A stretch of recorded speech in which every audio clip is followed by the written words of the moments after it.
We've all been there. Someone cuts us off in traffic, a coworker takes credit for our idea, a rude comment on social media gets under our skin, and suddenly our mood is hijacked. But what if I told you that no one, no situation, no person could ever make you angry or bothered again? That you could walk through life unshaken no matter what comes your way. Today I want to show you how, not through willpower or ignoring reality, but by shifting how we see the world. Let's get started. Most of our anger isn't about what actually happened. It's about how we interpret what happened. We react emotionally because we attach meaning to events without questioning whether that meaning is accurate. It's not the words someone says or the actions they take that make us upset. It's the story we tell ourselves about those words and action. Think about a time when someone ignored your message. Your mind might have immediately jumped to, they don't respect me. They're avoiding me. I must have done something wrong. But what if none of those things were true? What if their phone died? What if they were in a meeting? What if they meant to reply but got distracted?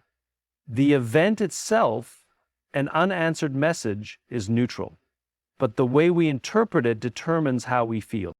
This happens in almost every aspect of life. If a coworker gets short with us, we assume they're rude or disrespectful. If a stranger cuts us off in traffic, we assume they're selfish or careless. If a friend cancels plans, we assume they don't value our time. But rarely do we stop to consider alternative explanations.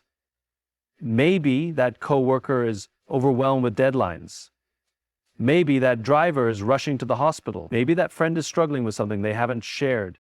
Here's the problem. When we react before we understand, we trap ourselves in an emotional cycle of frustration and resentment. We create unnecessary stress by assuming the worst about people's actions. And worse, we respond with negativity, which escalates the situation instead of resolving it. Now, let's imagine a different approach. Instead of assuming, we get curious. Instead of reacting, we pause. We ask, what else could this mean? Or, is my assumption based on fact or emotion? Just this small shift in perspective can change everything. Emotional intelligence isn't about suppressing emotions, it's about understanding them. And understanding starts with questioning the story we tell ourselves before we let anger take over. So much of our frustration in life doesn't come from what people do, it comes from how we perceive their actions in relation to ourselves. We take things personally, we make everything about us, and that's when emotions take control.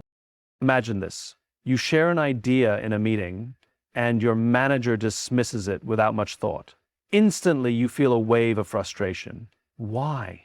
Because your ego interprets that rejection as a reflection of your worth. They don't respect me. They think I'm not smart enough. Maybe I'm not good at this job. But let's zoom out. What if their response had nothing to do with you? What if they were distracted by a deadline? What if they were stressed about something unrelated? What if they simply didn't fully understand your idea in that moment? The moment we remove ourselves from the equation, we start seeing reality for what it is, not through the distorted lens of our ego. Our ego craves validation. It wants to be seen, heard, and respected. But the problem is, it also makes us hypersensitive to anything that feels like rejection, criticism, or disrespect. If someone doesn't greet us warmly, our ego says they don't like me. If a friend forgets to invite us somewhere, our ego whispers, I'm being excluded. If a colleague challenges our opinion, our ego shouts, they're attacking me. But here's the truth. Most of what people do has nothing to do with us. People are wrapped up in their own worlds, their own worries, their own struggles. Their actions are a reflection of them, not of us. When we take everything personally, we're handing over control of our emotions to the external world. But when we detach our ego, we free ourselves. This doesn't mean we ignore disrespect or allow people to mistreat us. It simply means we stop assuming that every negative interaction is an attack on our identity. We stop giving other people the power to dictate our self-worth. And most importantly, we start approaching situations with a clearer, calmer mind. One that isn't clouded by the insecurities and assumptions that ego brings. One of the greatest sources of frustration in life comes from trying to control things we simply cannot control. other people's actions, their opinions, their choices, their emotions. We spend so much energy wishing people would behave differently, speak differently, or think differently. But the truth is, no matter how much we try, we can't force anyone to be the way we want them to be. And think about the last time someone upset you. Maybe a friend didn't respond the way you expected. Maybe a coworker ignored your suggestion. Maybe a family member made a decision that you strongly disagreed with. Now ask yourself, why did that situation bother you? More often than not, it's because we wanted them to act differently than they did. We wanted to control the outcome. But here's the harsh reality. People will do what they choose to do, whether we like it or not. The problem with trying to control others is that it leads to endless frustration. We think if they would just listen to me, things would be better. If they would just change, everything would be easier. But people don't change because we want them to. They change because they want to. The more we try to control, the more we push people away, and the more powerless we feel when they don't act according to our expectations. Now, contrast that with influence. Influence is about leading by example, not by force. It's about guiding, not demanding. You can't force someone to respect you, but you can earn respect through your actions. You can't make someone be kind, but you can inspire kindness by being kind yourself. You can't control how someone reacts, but you can control how you respond, which in turn sets the tone for the interaction. The key difference between control and influence is that control is about forcing outcomes, while influence is about shaping them. Trying to control people makes us feel powerless because we're fighting a losing battle. But when we focus on influence, we shift our energy to what is within our power, our actions, our words, our mindset. The reality is the world is unpredictable. People will disappoint us. Situations won't always go our way. And if we attach our happiness to external control, we will always be at the mercy of forces beyond us. But when we master influence, we step into a position of true power, not over others. Most people see negative experiences as something to avoid, something that ruins their day, disrupts their plans, or sets them back. But what if we change the way we looked at them? What if, instead of seeing difficulties as obstacles, we saw them as opportunities? Because the truth is, every frustrating situation, every difficult person, every unexpected challenge is an opportunity to grow. Think about the last time something went wrong. Maybe someone criticized you unfairly, maybe you faced rejection, maybe you encountered a setback that felt completely unfair. In those moments, the default reaction is frustration, anger, or self-pity. We think, why is this happening to me? This isn't fair. I don't deserve this. But what if, instead of resisting the experience, we ask a different question? What if we asked, what can I learn from this? How can I grow from this? What is this moment teaching me? Reframing a negative experience isn't about pretending it didn't happen or ignoring our emotions. It's about choosing how we interpret and respond to it. Two people can go through the exact same situation, but their experiences will be completely different based on how they frame it. One person might see losing a job as a devastating failure, while another might see it as a chance to start something better. One person might take rejection as a reason to give up, while another sees it as motivation to improve. The event is the same, the perspective changes everything. Let's take an example. Imagine someone is rude to you. Maybe they snap at you for no reason, or they make a sarcastic comment that stings. The usual reaction would be to get angry, to take it personally, to dwell on how unfair it was. But what if you reframed it? What if, instead of assuming they were attacking you, you considered that they might be going through something difficult? What if, instead of reacting with anger, you used it as a chance to practice patience, emotional control, and empathy?